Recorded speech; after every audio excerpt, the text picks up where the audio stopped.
Welcome back friends in सोपी English channel. सोपी English चॅनलमध्ये आपण इंग्लिश सोपी करण्याचा पुरेपूर प्रयत्न करत आहोत आणि त्या अनुषंगानेच आपण सोप्या पद्धतीने वेगवेगळे टॉपिक शिकत आहोत. कालच्या व्हिडिओमध्ये आपण अर्थदर्शक वाक्य कशी तयार करावीत ते करायला शिकलो, परंतु असं करत असताना काल व्हिडिओ चालू असतानाच लाईट गेली आणि शेवटच्या पार्टमध्ये आपण कसंबसं थोडेसे छोट्या छोट्या बॅटरीच्या साहाय्याने तो व्हिडिओ कंप्लीट केला. परंतु काल आपण इफचे जे वाक्य आहेत, की ज्याच्या सहाय्याने आपण अट दैनंदिन जीवनामध्ये दर्शवू शकतो, त्याच्यातले आपण 2 प्रकार शिकलो होतो. आणि तेच 2 प्रकार पुढे आता कंटिन्यू करत पुढचे 2 प्रकार शिकणार आहोत. म्हणजेच आपण कालच्या व्हिडिओमध्ये 2 प्रकार शिकलो आणि आजच्या व्हिडिओमध्ये उरलेले 2 प्रकार शिकणार आहोत. त्यापैकी तिसरा प्रकार कोणता आहे? तिसरा प्रकार इफ सिंपल पास्ट. आता सिंपल पास्ट म्हणजे काय? इफच्या वाक्यामध्ये सिंपल पास्टचा उपयोग करायचा आहे. म्हणजे V2 चा उपयोग करायचा आहे. त्याच्यानंतर कॉमा आणि वूड दुसऱ्या वाक्यामध्ये काय करायचं आहे? वूड आणि क्रियापदाचं पहिलं रूप घ्यायचं आहे. आता ही जी अशी रचना असते, अटदर्शक ही जी अशी रचना आहे, या रचनेचा उपयोग आपल्याला केव्हा करायचा असतो? तर वर्तमानात. हा शब्द खूप महत्वाचा आहे बघा. दिसताना आपल्याला इथे कंप्लीट सिंपल पास्ट दिसतोय, म्हणजे साधा भूतकाळ दिसतो आहे. परंतु याचा सरळ संबंध वर्तमानाशी आहे. म्हणून कन्फ्युजन होऊ देऊ नका. गोंधळून जाण्याची काही गरज नाही आहे. जरी रचना सिंपल पास्टची असली तरी याचा सरळ सरळ संबंध वर्तमानाशीच असतो. पास्टशी याचं काही घेणं देणं नाही. रचना वापरायची आहे तुम्हाला सिंपल पास्ट, परंतु तुम्हाला सर्व काही वर्तमानाशी संबंधित असलेल्याच गोष्टी सांगायच्या आहेत. तर वर्तमानात काल्पनिक स्थिती दर्शवण्यासाठी, म्हणजे मी जर पंतप्रधान असतो तर बघा, तुम्ही शाळेमध्ये अशा प्रकारचे निबंध वगैरे लिहिले असतील, की मी शाळेचा मुख्याध्यापक असतो तर, मी देशाचा पंतप्रधान राहिलो असतो तर, देशात भ्रष्टाचार राहिला नसता तर, हो की नाही? अशा काल्पनिक गोष्टी आपण बोलतो. म्हणजे हायपोथेटिकल गोष्टी, की ज्या नाहीयेत. त्या जनरली तशा नाहीयेत. तशा असायला हव्या होत्या, परंतु त्या तशा नाहीयेत. तर असं आपल्याला काही सांगायचं असेल, वर्तमानात काल्पनिक स्थिती अशी काही सांगायची असेल, तर याचा उपयोग करतात. त्याचप्रमाणे वर्तमानात, पुन्हा एकदा वर्तमानातच अटदर्शक वाक्याच्या नेमकी विरुद्ध स्थिती आहे. म्हणजे अटदर्शक वाक्य जे सांगितलं त्याच्या नेमकी विरुद्ध स्थिती, अटदर्शक वाक्यामध्ये जी स्थिती सांगितली नेमकी त्याच्या विरुद्ध स्थिती वर्तमानात आहे, असं जर सांगायचं असेल तर आपण हा तिसरा उपयोग करत असतो. म्हणजे तिसऱ्या प्रकारच्या इफचा उपयोग करत असतो. जसं जर मी लॉटरी जिंकलो. आता बघा, इथे जिंकलो साधा भूतकाळ वाटतो, परंतु तसं नाहीये. जर मी लॉटरी जिंकलो तर मी जग प्रवास करेल. आता बघा इथे असं सांगत असताना जर लॉटरी जिंकलो म्हणजे मी फक्त कल्पना करतो आहे. जिंकलोय का मी आता वर्तमानात? नाही. जिंकलो तर असं करेल. म्हणजे हायपोथेटिकली केवळ आणि केवळ काय आहे? काल्पनिक स्थिती, इमॅजिनरी. कल्पना करतो आहे, की जर मला मला जर लॉटरी लागली किंवा मी जर लॉटरी जिंकलो तर मी जग प्रवास करेल. म्हणजेच तुम्ही कसं म्हणू शकतात? इफ आपल्याला सिंपल पास्ट वापरायचं इफच्या ह्याच्यात.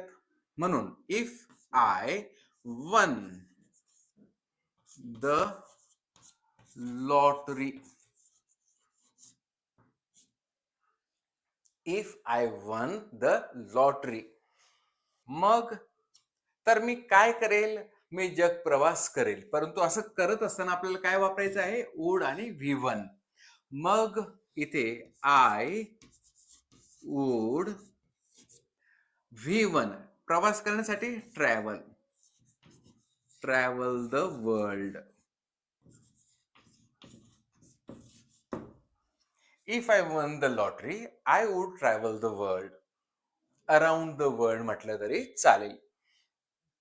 जर मला त्या पार्टीला जायचे नसते तर मी गेलो नसतो.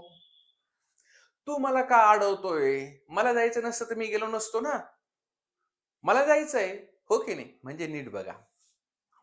जर मला त्या पार्टीला जायचे नसते आणि वर्तमानात सरळ स्थिती कशी आहे? नेमकी विरुद्ध आहे. "अरे बाबा, मला तू का थांबवतोयस? तू का अडवतोयस? मला जायचं नसतं तर मी गेलो नसतो ना. मला तो चित्रपट पाहायचा नसता तर मी पाहिला नसता ना. पण मला पाहायचं आहे. मला तिला भेटायचं नसतं तर मी भेटलो नसतो ना." तर मित्रांनो, पुन्हा एकदा लाईट गेली आहे.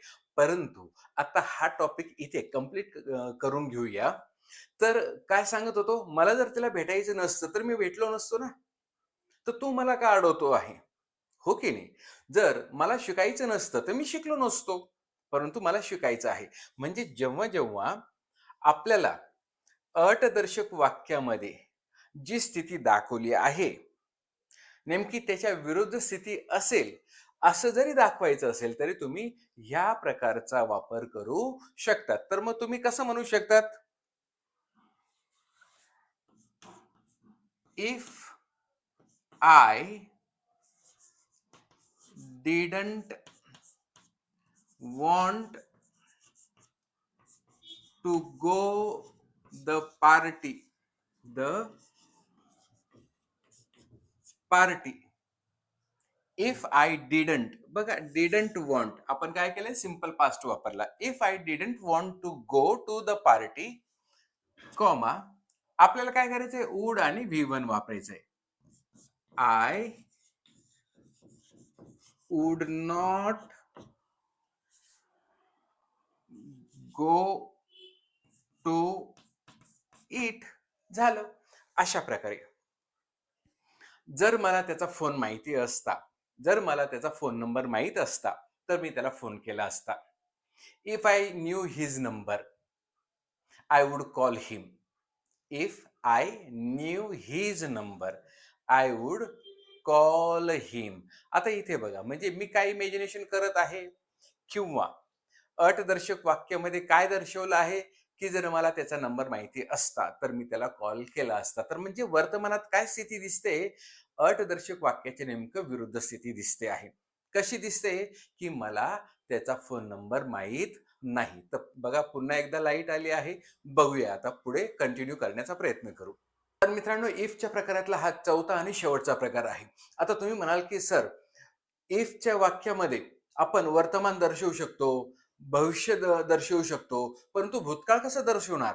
तर आता आपण बघितलं होतं, की पहिला जो प्रकार आहे, तो पहिला प्रकार वर्तमान, वर्तमान असा आहे आणि त्याचा उपयोग कशासाठी आहे, की दैनंदिन जीवनातील सत्य सांगण्यासाठी आपण पहिल्या प्रकाराचा वापर करतो, की ज्याच्यामध्ये आपण साधा वर्तमान काळ, साधा वर्तमान काळ, म्हणजे इफच्या वाक्यामध्ये साधा वर्तमान काळ असतो आणि दुसऱ्या वाक्यामध्ये सुद्धा साधा वर्तमान काळ असतो. आणि त्याचप्रमाणे आपण जर रिअल पॉसिबिलिटी, म्हणजे खरी वास्तविकता, म्हणजे शक्यता दाखवायची असेल, तर दुसरा प्रकार वापरतो. त्या दुसऱ्या प्रकारामध्ये आपण इफच्या वाक्यात साधा वर्तमान काळ वापरतो आणि त्याच्या दुसऱ्या वाक्यात आपण साधा भविष्यकाळ वापरतो. तर हा जो दुसरा प्रकार आहे, हा दुसरा प्रकार वर्तमान आणि भविष्य हे दोघंही काळ दाखवण्यासाठी वापरला जातो. तिसरा जो प्रकार आहे, तो म्हणजे काय, की इफच्या वाक्यामध्ये आपण रचना घेतो साध्या भूतकाळाची आणि त्याचं दुसरं वाक्य जे असतं, ते सुद्धा भूतकाळाशी संबंधित असतं. परंतु त्याचा जो उपयोग आहे, तो केवळ आणि केवळ हायपोथेटिकल, म्हणजे इमॅजिनरी, म्हणजे वर्तमानाशी संबंधित असते. म्हणजे त्याचा भूतकाळाशी काही एक संबंध नसतो. तर तिघही प्रकारांमध्ये आपण वर्तमान आणि भविष्य एवढंच बघितलं, तर तुमच्या मनामध्ये प्रश्न निर्माण होईल, की मग भूतकाळासाठी कोणता प्रकार आहे? तर भूतकाळ दाखवण्यासाठी आपण हा चौथा प्रकार वापरतो. आता भूतकाळ दर्शवण्यासाठी चौथा प्रकार वापरतो, त्यावेळेस त्याची रचना काय असते? इफ आणि पास्ट परफेक्ट. पास्ट परफेक्ट म्हणजे काय? हॅड अधिक क्रियापदाचं तिसरं रूप तुम्हाला इफच्या वाक्यात वापरावं लागेल आणि त्याच्या दुसऱ्या वाक्यात कॉमा नंतर काय करायचं आहे? वुड हॅव आणि क्रियापदाचं तिसरं रूप, अशी ही रचना असणार आहे. आता ह्या रचनेचा उपयोग आपल्याला केव्हा करायचा असतो? भूतकाळात एखादी गोष्ट घडून गेली आणि आता ती बदलता येऊ शकत नाही. म्हणजे भूतकाळात घटना घडून गेली, ती आपल्या हातातून निघून गेलेली आहे. आता त्याच्या बदल्यात आता आपण काही करू शकत नाही किंवा त्या गोष्टीची खंत वाटते.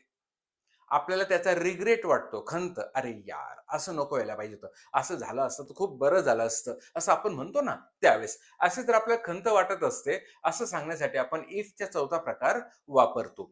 तर इथे आपण 2 वाक्याच्या सहाय्याने हे दोघंही प्रकार समजून सांगण्याचा प्रकार म्हणजे दोघंही म्हणजे एखादी घटना घडून गेली आहे, परंतु ती आता परत आणता येऊ शकत नाही किंवा तिच्यात काही बदल घडवून आणता येऊ शकत नाही किंवा खंत वाटते, वाईट वाटतं. असं आपल्याला दाखवायचं आहे. तर आपण दोघंही उपयोग 2 वाक्यांच्या सहाय्याने सांगण्याचा प्रयत्न केलेला आहे. जर मी नीट अभ्यास केला असता, तर मी पास झालो असतो. तर बघा, म्हणजे अभ्यास केव्हा केला? भूतकाळात. जर भूतकाळात केला असता, चांगला अभ्यास केला असता, तर काय झालो असतो मी? पास झालो असतो. म्हणजे याच्यावर तुमच्या लक्षात आलं, की जो बोलतो आहे तो काय झालेला आहे? नापास झालेला आहे. म्हणजे त्याने जी भूतकाळात अट काय आहे भूतकाळातली. भूतकाळात जर त्याने अभ्यास केला असता, आता ती घटना, ती क्रिया, तो काळ परत आणता येऊ शकतो का? त्याच्यात काही बदल घडवून आणता येऊ शकतो का? रिझल्टमध्ये काही फेरबदल करता येऊ शकतात का? तर नाही करता येत. आणि म्हणून जी घटना घडून गेली, हातातून निसटून गेली, ती सांगण्यासाठी आपण ह्या प्रकारचा वापर करतो. त्याचप्रमाणे तू हॉस्पिटलमध्ये ॲडमिट आहेस, असे मला माहीत असते, तर मी तुला भेटायला आलो असतो. अरे, मला खरंच माहीत नव्हतं तू हॉस्पिटलला आहे, तुला एवढं काही झालं. तुझी इतकी तब्येत सीरियस झाली होती. अरे सॉरी यार, जर मला खरंच माहीत असतं, तर मी तुला भेटायला आलो असतो. म्हणजे मला वाईट वाटतंय. ॲक्चुअली मला माहिती राहायला पाहिजे होतं. जर रा मला माहिती राहिलं असतं, तर मी नक्कीच तुला भेटायला आलो असतो. तर इथं खंत वाटते. आता ह्या परिस्थितीतही आपण कोणतेही बदल घडवून आणू शकत नाही. आपण त्याला बळजबरी पुन्हा हॉस्पिटलला जाऊन ॲडमिट करू शकत नाही आणि पुन्हा एकदा त्याला भेटायला जाण्याचा देखावा करू शकत नाही. तर म्हणजे घडून गेलेली घटना आता आपण परत रिव्हर्स करू शकत नाही. परंतु इथे आपल्याला काय दिसतंय? खंत दिसते आहे. तर बघूया इथे. इथे पण आपल्याला खंत दिसते. जर मी नीट अभ्यास केला असता, तर इथे आपण काय करू शकतो? इफ आय हॅड का बरं? पास्ट परफेक्ट घ्यायचं आहे ना. If I had studied hard, कठोर अभ्यास केला असता, नीट अभ्यास केला असता, चांगला अभ्यास केला असता, तर काय झालं असतं? I would have past, would have, पास्टचं तिसरं रूप पास्ट, पासड, पास्ट, पास्ट काय केलं असतं? ती परीक्षा पास झालो असतो. Pass the exam, the exam असं हे वाक्य झालं असतं. तू हॉस्पिटलमध्ये ऍडमिट आहेस असे मला माहीत असते. If I had known you were in hospital, hospital, if I had known, जर मला माहीत असते. काय माहीत असते? यू वेअर इन हॉस्पिटल, तू हॉस्पिटलमध्ये ॲडमिट आहे. तर काय केलं असतं? आय वुड, वुड हॅव आणि V3. I would have gone to visit you किंवा मीट यू. तर मी तुला भेटायला आलो असतो. आता तुम्ही इथे म्हणाल, की आलो असतोसाठी कम का बरं वापरलं नाही? गॉन का बरं वापरलं? तर आता तर आपण एकमेकांशी बोलू राहिलो ना. आता गृहीत धरूया, की तुम्ही तुमच्या मित्राशी बोलत आहात. तो तुमच्या समोरच इथे आहे. तर I had come to meet you, come म्हणू शकत नाही. तर गेलो असतो, हॉस्पिटलला गेलो असतो असं सांगावं लागेल. त्यासाठी आपल्याला इथं गॉन वापरायचंय. म्हणजेच if I had known you were in hospital, I would have gone to visit you.